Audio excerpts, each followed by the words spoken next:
Hey guys, what's up? Tyler here, and in today's video, I just want to revisit a topic that I made many years ago, and that was whether or not 4K video is really worth it.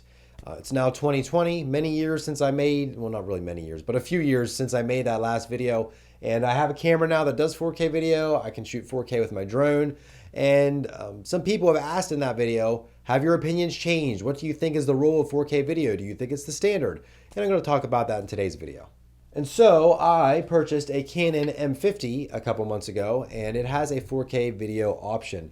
Now, it's not the craziest high quality of 4K, but it's still 4K. The files are still bigger, there's still more detail, and it's pretty good 4K footage. There's still issues. I'm still having issues with 4K video, and it's not with 4K, like the quality of it, it's just how easy it is to use and how practical it is, at least for me. So when I was going ahead and recording my 4K video for the edit on the iPad video, I ran into some issues, and one of the first ones I ran into was the file sizes for 4K video are still huge, and they're only going to get bigger as the quality of 4K gets better, and then you're going to get into 8K and 10K or whatever.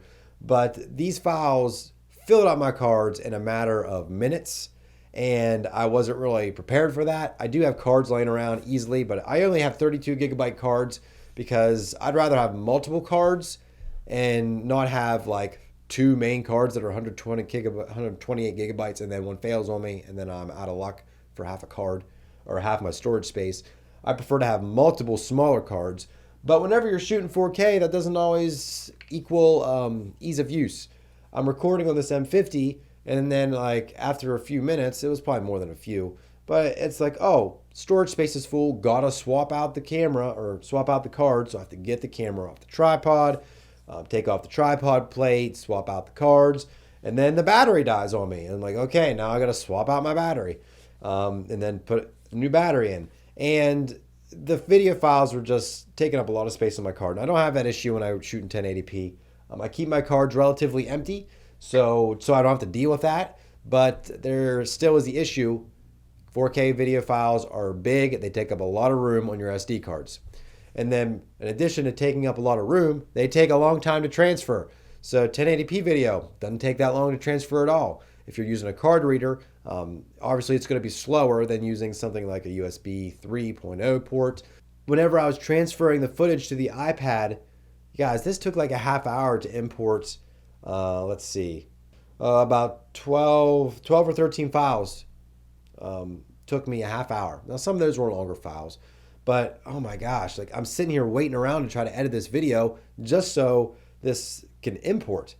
And so file transfer times are obviously longer with 4K. Another thing is that 4K video takes a lot more processing power to edit and export. Now, on my iPad, it really edits and exports 4K video very well, but I still prefer to edit on my desktop, and it's really needs upgraded, but it doesn't do the best with 4K video. I have to put it like 25% quality of what it actually is.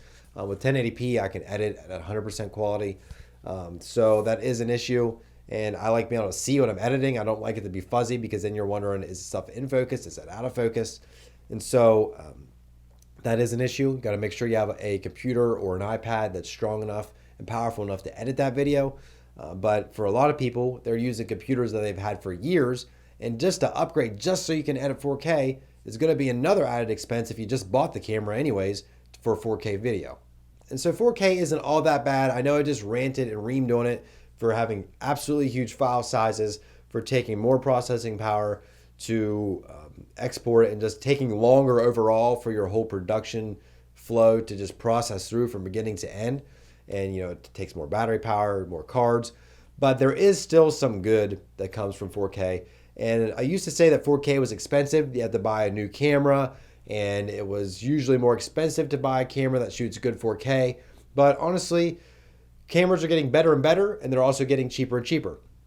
This Canon M50, I mean, this might have cost me $750, I think, after it was all said and done, getting the creator's kit with the microphone and the camera, and I think it was an SD card came with it. And it's really not that expensive when you think about it, and it shoots 4K video.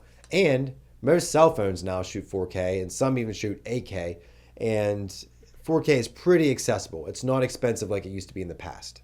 Now, the other thing is, and which I mentioned before, is that 4K gives you a lot of flexibility whenever you're recording. So if I'm recording this, for example, in 4K, which I'm not, but you might not even notice when I scale it up, if I wanted to scale it up and only show from like here up, I could do that if I wanted to. And you're really not going to lose that much quality. You can zoom in. I can't remember what the ratios and the percentages are, but you can zoom in on 4K footage and still export in 1080p and still have top quality 1080p footage whenever you're exporting it. So 4K does give you a lot of flexibility there if you want to zoom in for effect, for a shot, or for a certain scene, or really if, for example, the Canon M50, it has a crop in 4K. And so if I was stuck with this lens and I wanted to shoot something far off, but I couldn't get a close enough zoom, I could honestly put this camera in 4K, I'm going to get a crop, then I can zoom in, and then I can even zoom in further in post when I'm editing if I wanted to really bring something closer and I didn't have a zoom lens. So that is kind of a roundabout way to zoom in on your footage if you're having an issue whenever you're recording. But there are reasons to get 4K. And if you can't afford it, and if you do have a computer that can handle it, and if you don't have to worry at all about storage space and you have all the time in the world, or you have a ton of USB 3.0 drives and readers, there's really no reason why you shouldn't get 4K, because it really is going to future-proof your videos, and they're going to be a higher quality, and they're going to look good for longer. Now, I still think 1080p, in my opinion, is still the standard. Most people are watching their content in 1080p. Yes, there's a lot more 4K laptops out there, 4K monitors, displays, TVs, phones, but I still think 1080p is still the king of video resolution as far as general acceptance. Now, obviously, it's not the king in terms of quality because you got like 8K, 10K, whatever, but I still think 1080p is perfectly fine. And if you're wondering, do I need to record in 4K to make good videos on YouTube? No, you don't. 1080p is going to work perfectly fine for you. More people are interested in a good story, good composition, good lighting. If you don't have good lighting, you can be shooting in 8K and your video is still going to look terrible. So you need to learn more about video composition. I'm not saying I know everything because I do not, but it's more important to learn video composition, pre-production, and making sure you have good lighting, make sure you have good sound, because if your video sounds terrible, it doesn't matter how great it looks, people are not going to want to watch it and listen to it. So that's my video on 4K. My opinions kind of have changed a little bit. I think it's much more acceptable to get 4K. It's much more accessible, I should say, for people. It's not nearly as expensive, but it takes up a lot of room. It adds time to your workflow if you do not have a newer system that can handle it easily. But it does give you a lot of flexibility whenever you're recording, and you definitely get a lot more detail. And so hopefully you guys enjoyed this video. It was a bit of a rant. Let me know what your comments are down in the comment section below. Do you agree? Do you disagree? Do you think I'm crazy, or do you think I'm right on the mark? But as of right now, 1080p is perfectly fine. 4K, it has its uses, it has its benefits, but it's not the one fit solution for everybody. And so that's going to be it for this video. Hopefully you guys did enjoy. If you did, hit that thumbs up button. Also, make sure you subscribe for more videos from me. Make sure you hit the bell. That way you're notified when new videos go live. And make sure you follow me on all my social links. They're down in the description below. Tyler Miller TV on both Twitter and Instagram. And so thank you guys again for watching, and we'll see you guys in the next video.